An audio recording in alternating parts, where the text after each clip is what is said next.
Hello everyone, I hope आप सभी लोग बहुत अच्छे होंगे। और भाई इस बार जो है उतने ही अच्छे से प्रिपरेशन अपनी कर रहे होंगे, तैयारी कर रहे होंगे। तो मैं इस वीडियो में आपको 5 मार्क्स जो कंफर्म कराने वाला हूँ। कहाँ से भी? आपके चैप्टर नंबर 8 से। किसकी क्वेश्चन? सऊदी की। जैसे कि आप लोग देख पा रहे हो क्वेश्चन में ऐसा लिखा होता है कि कौन सी जमा खाता है। प्रश्न आपको दिया जाएगा और सीधा सीधा 5 मार्क्स के लिए पूछा जाएगा। ठीक है, तो ध्यान से देखना। एक व्यक्ति ने बैंक में सऊदी जमा के रूप में कितना रुपए जमा किए? भाई ये मेन है हमारे लिए 40,000 रुपए जमा किए। मतलब अगर हमें इसको सॉल्व करना हुआ, हल करना हुआ, तो हम P बराबर कितना लिखेंगे? 40,000। इस तरीका से, क्योंकि 40,000 रुपए वो जमा कर रहा है। ठीक है, कितने वर्ष के लिए? 1 वर्ष के लिए। तो मैं जो है उसको लिख लेता हूं, एक जगह R और जगह N की मान कितना है? 1 वर्ष। तो 1 वर्ष ऐसा लिख लिया। फिर यहां पर देखो कितने प्रतिशत? 10%। तो R का मान जो है, दर जो है 10%, इस तरीके से आपको लिख लेना है, जो कि वार्षिक। अब आगे क्या बोल रहा है? ब्याज की दर से जमा किया। यदि ब्याज की दर जो है ये वाला मेन होता है, याद रखना। अगर ये कॉन्सेप्ट क्लियर है तो समझो सऊदी। इस वीडियो में सिर्फ ये क्लियर कर लो कि कैसा ब्याज कैसे संयोजित हो रहा है, और कोई सभी नंबर्स दे, उसके बाद फिर आपसे बन जाएगा। देखो तो कॉन्सेप्ट समझते चलो। अगर आपको बोले कि वार्षिक संयोजित होती है करके, ठीक है, वार्षिक बोले तो सीधी बात है नो चेंज। क्या करोगी? No change. किसमें नो चेंज? भाई ये P के वैल्यू में, R के वैल्यू में और N के वैल्यू में कोई भी चेंजेस नहीं होगा। एक्चुअल में इन दोनों की वैल्यू में चेंजेस हमें करना पड़ता है।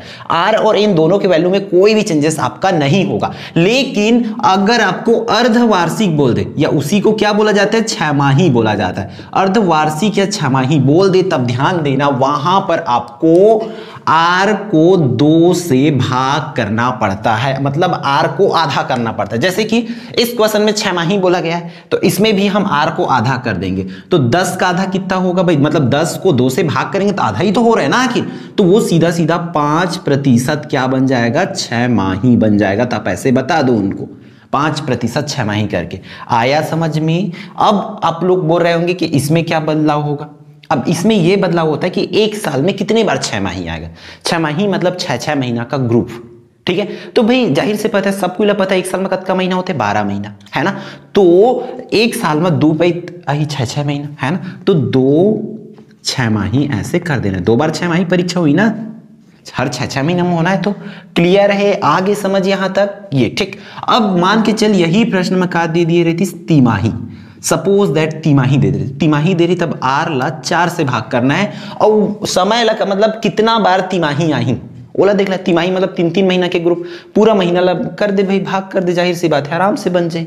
क्लियर? ठीक। तो ये करना मेन जरूरी है, बस सिंपल से। यहाँ फिर आगे बहुत आसान है। देखो एकदम आसान तरीके से बता रहा हूँ, सिंपल है।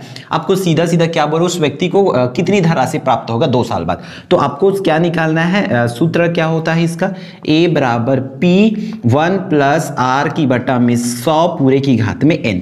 ठीक है, एकदम ध्यान से देखो, क्योंकि मैं वैसे ही बता रहा हूँ जैसे कि आपको कुछ नहीं आ रहा है। सीधी बात है ना। तो एकदम ऐसी चीज को बताऊंगा जो हर क्वेश्चन में फॉलो हो सके, आप हर क्वेश्चन को अटेम्प्ट कर पाओ। तो ध्यान से देखो, P का मान कितना है? P की जगह में 40,000 है, तो 40,000 में लिख दिया, लिख लू। ओखर बाद 1 है तो 1 प्लस है तो प्लस R के मान कत है भाई? बदले के बाद 5%, तो 5, और नीचे में 100 है तो 100 लिख लेना है। और N के मान मतलब समय कितना है? 2 छमाही, तो ये जगह 2 लिख देना है इनकी जगह में। आगे समझ यहां तक। अब ओखर बाद देख क्या करना है, ये 40,000 ही लिखना है, कुछ भी नहीं करना है वो खर्चा। ठीक। अब देखो ए वाला कैसे हल करना है? नीचे में 100 एक कम 100। ठीक है, अब 13 गुणा कर बे तो 100 एक कम 100, और 5 है तो 105 बन जाएगी वो, और पूरे की घात में 2 है तो 2। मान के चल वो कॉन्सेप्ट ऐसे रहती है, 3 बटा में 100 रहती है, तो लगा का लिखते हैं 103 बटा में 100 लिखते हैं। मान के चलो 1 प्लस 6 बटा 100 रहती है, तो कत्का लिखते हैं, समझ आ गई? 106 बटा 100 लिखते हैं। वही प्रकार से हर एक प्रश्न में यही काम करना है, यही दिमाग लगाना है, बस कुछ नहीं। आगे समझ? ठीक है, जो बता जाता हूं वही कर, क्योंकि आसान तरीका ये है। लेकिन हाँ भाई, अगर पहले से दूसरा ये कटाने वाला आता है ऊपर नीचे, तो कटाने वाला बना सकते हो, कोई दिक्कत नहीं है।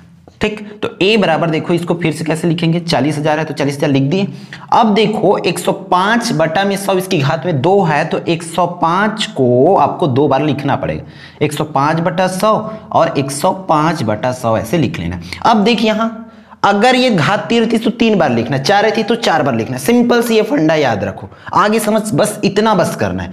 अब देख यहां तक जब समझ आ गई, 2 बार है घात तो 2 बार लिख लिए तो 0 का हटाना है, नीचे से 2 0 तो ऊपर से भी 2 0, नीचे से जगह 2 0 तो ऊपर से 2 0, जो भी बाकी रहेगा उसको लिख दो। तो a बराबर देखो यहां से ये दोनों जीरो कट गया, सिर्फ बाकी क्या है 4, तो 4 गुणित और a जगह क्या बाकी रही 105 और 105 ऐसे।